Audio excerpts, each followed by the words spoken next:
स्वागत है आपका जमजम न्यूज में। आइए देखते हैं खबरें। प्रति मंगलवार की तरह इस मंगलवार भी कलेक्टर कार्यालय में जनसुनवाई संपन्न हुई। नवागत कलेक्टर श्री आशीष सिंह आज नीचे तल मंजिल पर बैठे दिव्यांगों के बीच पहुंचे और संवेदनशीलता के साथ उनकी समस्याओं को सुना और उनका हाथों हाथ निराकरण भी किया। उन्होंने 3 दिव्यांगों सुरेंद्र सिंह, तारा बौथम तथा विनोद चौधरी को रेट्रोफिटेड स्कूटी मौके पर प्रदान करने के निर्देश दिए। कलेक्टर श्री सिंह द्वारा दिव्यांग बालक शिवपिता अखिलेश निवासी बाणगंगा को सीपी चेयर प्रदान की गई तथा 76 वर्षीय श्री ओम प्रकाश सिंह राठौड़ को डिजिटल कान की मशीन प्रदान की गई। कुल 157 आवेदन दिव्यांगजनों द्वारा रेट्रोफिटिंग स्कूटी हेतु दिए गए, जिन पर कलेक्टर श्री आशीष सिंह द्वारा आवेदनों की स्क्रूटनी पश्चात कैंप लगाकर स्कूटी वितरण के निर्देश दिए गए। उन्होंने सामाजिक न्याय एवं निःशक्तजन विभाग अधिकारी को निर्देश दिए कि दिव्यांगजनों हेतु रोजगार मेले का भी आयोजन जल्द से जल्द सुनिश्चित किया जाए ताकि यह सभी दिव्यांगजन सशक्त एवं आत्मनिर्भर बन सकें। कलेक्टर श्री आशीष सिंह ने अनेक जरूरतमंदों को रेड क्रॉस के माध्यम से तत्कालिक आर्थिक सहायता भी मंजूर की। उन्होंने कुल 1,44,000 रुपये की आर्थिक सहायता विभिन्न आवेदनों के तहत जनसुनवाई में आए जरूरतमंदों को प्रदान की। उन्होंने SD बंसल कॉलेज की छात्रा खुशबू साहू को कॉलेज फीस के लिए 53,000 रुपये की आर्थिक सहायता स्वीकृत की। उन्होंने वृद्ध महिला कमला पंचोली को सिलाई मशीन के लिए 10,000 स्वीकृत किए। उन्होंने चिकित्सा सहायता हेतु हुकुमचंद गुप्ता एवं प्रकाश उपाध्याय को 10,000 रुपये की आर्थिक सहायता स्वीकृत की। इसी तरह अन्य आवेदनों पर तात्कालिक जरूरतों की पूर्ति के लिए आर्थिक सहायता प्रदान की गई। जनसुनवाई में आई वृद्ध महिला द्वारा बताया गया कि उनके 17 वर्षीय पोते मयंक यादव को दिल में छेद है, जिसके इलाज के लिए वह जगह जगह भटक रही है। कलेक्टर श्री सिंह ने स्वास्थ्य अधिकारी को उक्त बालक का इलाज सुपर स्पेशलिटी में करवाने के निर्देश दिए। इसी तरह जनसुनवाई में आई रोशनी साहू ने बताया कि वह बहुत गरीब है और अपनी रोज की जरूरतें पूरी करने में भी असक्षम है। वह गरीबी रेखा का कार्ड बनवाना चाहती हैं ताकि उन्हें सरकार से सहायता मिल पाए।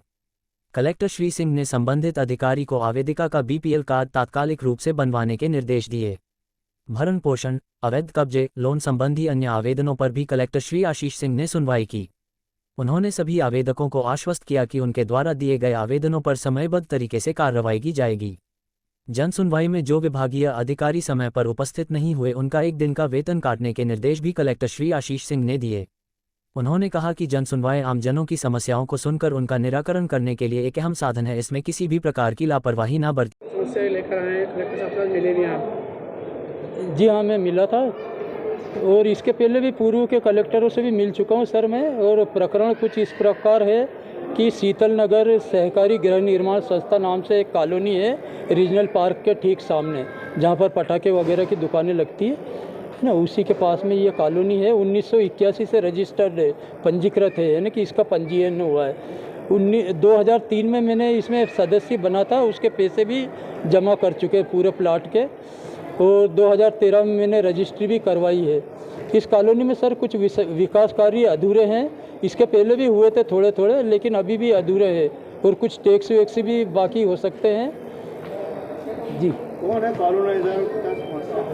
सर कॉलोनाइजर अभी कोई अध्यक्ष वगैरह बैठे हैं, लेकिन डायरेक्ट इनडायरेक्टली रूप से शायद ये बाबी छाबड़ा यानी कि वो उनके अध्यक्ष बिठा देते हैं सर। उनके 2-4 आदमी रहते हैं और उन्हीं को अध्यक्ष उपाध्यक्ष वगैरह बनवा देते हैं और इस प्रकार काम चलता है। आप लगातार आवेदन दे रहे हैं, जी। किस प्रकार का आश्वासन दिया जा रहा है आपको? नहीं, सहकारिता के यहाँ पे अधिकारी होते हैं तो क्या हम यानी कि प्रकरण भोपाल भेज रहे हैं या कार्रवाई करेंगे या 2-4-6 महीने में हो जाएगा, बाकी अभी तक हुआ नहीं। मैंने जब 2003 में प्लाट खरीदा था तब भी मेरे को करीब 6 महीने का आश्वासन मिला था और आज भी 6 महीने का ही आश्वासन मिल रहा है। आपका नाम sir? Sir Roopchand Pandit, sub inspector fire brigade Indore.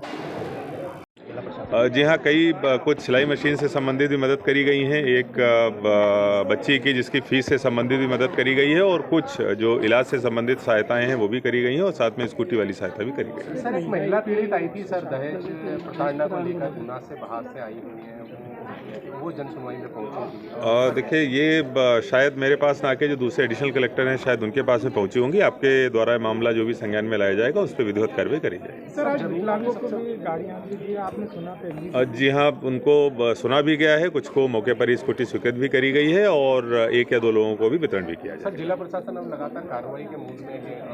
अभी भी आज भी परिवहन विभाग ने कार्रवाई करेगी। जी हाँ, निश्चित रूप से एक जो घटना प्रदेश प्रदेश में पिछले दिनों हुई थी, ये बहुत बड़ा सबक देने वाली थी और उसी के तारतम्य में हमारे द्वारा कोई भी बिना फिटनेस के या बिना परमिट के सार्वजनिक परिवहन की बस या कोई भी कॉमर्शियल व्हीकल ना चले, इस हेतु अलग अलग जगहों पर कैंप लगाकर कार्रवाई करी जा रही है और इस दिशा में कार्रवाई हुई भी है और आगे भी कार्रवाई जारी रहेगी। सर, सहकारिता विभाग सहकारिता विभाग ने वो करा है, उसमें कई लोगों की परेशानियां आज भी हैं। अब किस तरीके से आप सुनवाई करेंगे सर? अभी तक तो सुनवाई उसकी देखिए, पहली हमारी प्राथमिकता रहेगी कि वहाँ पर अगर चुनाव पेंडिंग है और बार बार चुनाव अगर टल रहे हैं तो हमारे द्वारा सबसे पहले चुनाव करा के सभी में बोर्ड को बनवा दिया जाए, जिससे कि जो सदस्य हैं उनके साथ में हमारे पास जानकारी भी रहे और किसकी क्या समस्याएं हैं वो भी निकल कर आ जाएं और उसके बाद में फिर हमारे अधिकारियों के सहयोग से सभी लोगों को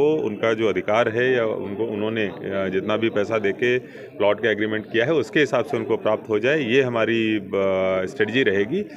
समय अवश्य लगना स्वाभाविक है, लेकिन मैं पूरी कोशिश करूंगा कि हम लोग बहुत जल्दी और बिना किसी टाइम को वेस्ट किए हुए सभी लोगों को न्याय दिला पाएं।